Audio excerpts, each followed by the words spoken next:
Hello, bienvenue sur le groupe Révélez votre unicité et libérez votre créativité. Aujourd'hui, c'est le défi 68 sur 365 live et j'ai à cœur aujourd'hui de vous parler de l'incroyable cadeau que nous font les animaux, la nature et puis aussi les animaux, et notamment les chiens, les chats et tous les animaux d'ailleurs de la terre qui sont vraiment quelque chose de formidable que nous avons la chance d'avoir, de lier du lien avec eux, d'instaurer de belles relations et d'apprendre énormément à leur contact. Et comme vous voyez là, je vous présente Maya, qui est mon chien et qui est une petite fifi super adorable et qui m'apporte tellement, et ça apporte tellement en termes d'apaisement, de relations, comment dire, en termes de sagesse, parce qu'ils ont une sagesse et ils nous montrent aussi l'exemple à être connectés à l'instant présent, à être reliés aux choses simples.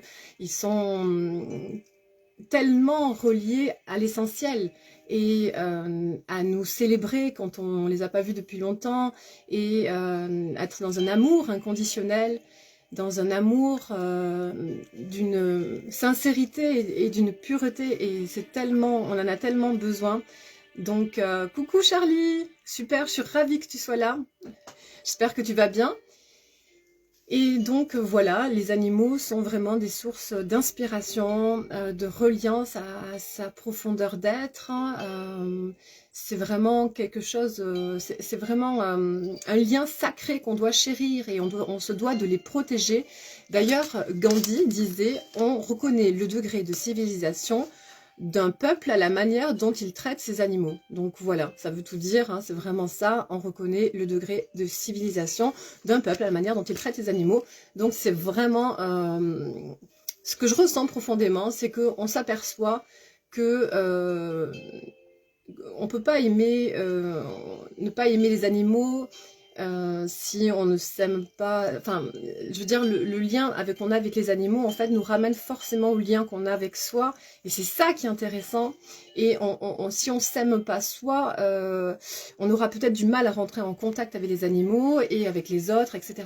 Donc c'est un formidable enseignement que la vie nous offre à travers les animaux, à travers la nature. Alors il y a des gens qui ont plus ou moins d'affinité avec les animaux. Moi j'en ai énormément, j'en ai toujours eu. Et c'est important dans ma vie. Je ne peux pas me passer une maison sans chien, sans chat, c'est juste, ou sans plante même d'ailleurs. C'est pas envisageable. Moi je suis hyper connectée à la nature, voilà, parce que en fait toute forme de vie, c'est tellement puissant en fait, dans ce que ça nous transmet comme richesse, comme savoir, comme connaissance par rapport à un tas de choses. Et puis par ailleurs, on arrive aussi, quand on rentre en lien avec les animaux, à aussi considérer que il y a quelque chose de plus grand que nous. C'est aussi cette notion-là, c'est que à travers l'animal aussi, on peut sonder le mystère de la vie, on peut sonder tellement de choses mystérieuses et puissantes et intenses et de l'ordre de l'impalpable, de quelque chose qu'on ne maîtrise pas. Et ça, c'est le mystère aussi de tout ce qui est la nature, les animaux. Dans un regard aussi d'un animal, on peut lire plein de choses, on peut lire tellement de mystère, tellement de sagesse, tellement de reliance à une pureté, à une espèce d'ordre divin en fait, en quelque sorte. Et moi c'est ce que j'ai toujours ressenti de façon instinctive, intuitive, depuis toute petite, j'ai toujours eu cette affinité avec les animaux, et c'est vraiment quelque chose d'important pour moi, et donc c'est pour ça que je tenais à vous le partager aujourd'hui. Et comment dire, alors en plus de ça, ça provoque, ça enclenche d'excellents neurotransmetteurs, d'hormones du bien-être, l'hormone de l'amour, l'ocytocine, et puis les endorphines aussi, l'hormone du bien-être, hein. On produit beaucoup plus d'endorphines, et puis l'endorphine aussi, ça va favoriser comme une espèce d'antalgique, de médicaments, quelque chose de naturel qui va nous permettre de nous apaiser nos douleurs. Donc c'est excellent. Puis d'ailleurs, dans certaines maisons de retraite ou certains hôpitaux, on utilise, enfin on introduit des animaux, des chats ou des chiens pour apaiser les gens, les malades, etc. Alors Charlie, tu me dis, ça nous fait prendre conscience que nous n'avons pas le monopole de la vie. Oui, voilà aussi, exactement. Voilà, de considérer que finalement, on doit vivre dans une harmonie, dans une espèce de symbiose et de cohérence avec les animaux, avec les végétaux, avec l'ensemble de tout ce qui compose notre terre, et que donc on n'a pas le monopole à prendre, de vouloir mettre comme ça la mainmise, de vouloir tout manipuler, et de considérer que l'homme est au-dessus des animaux, que l'homme est au-dessus des espèces végétales, des arbres, etc. Non, l'homme, il est juste à se fondre à rentrer dans cette intelligence, dans cette intelligence de vie, dans cette intelligence universelle, et de s'harmoniser dans cette vie pour son plus grand bien et pour le bien de tous, dans ce respect, dans cette conscience, d'en développer cette conscience du rôle qu'il a joué aussi en protégeant les animaux, en protégeant toutes les espèces végétales, en protégeant les arbres, etc. et en faisant en sorte de laisser la nature propre, etc. pour son plus grand bien. Et son rôle, s'il y a un rôle à jouer, c'est de la protéger, cette nature-là, et d'œuvrer en ce sens. Donc voilà. Et les animaux, normalement, si on a cette sensibilité avec les animaux, ça nous rapproche de cette sagesse-là, et ça nous donne envie aussi d'être des bons gardiens pour eux. Voilà, d'être des bons gardiens, de se comporter avec eux de la meilleure des façons. Voilà. Et puis alors, donc, dans tous les bienfaits que nous apportent les animaux, il y a donc les endorphines, comme je disais, qui sont des peptides qui agissent comme des neurotransmetteurs, qui sont des responsables de la sensation de bien-être, des ressentis de bien-être, de sentiments d'apaisement. Ça ralentit le rythme cardiaque aussi, et puis ça abaisse la tension artérielle. Donc c'est vraiment, ça ne nous apporte que des bienfaits, et de toute façon il y a qu'à le constater.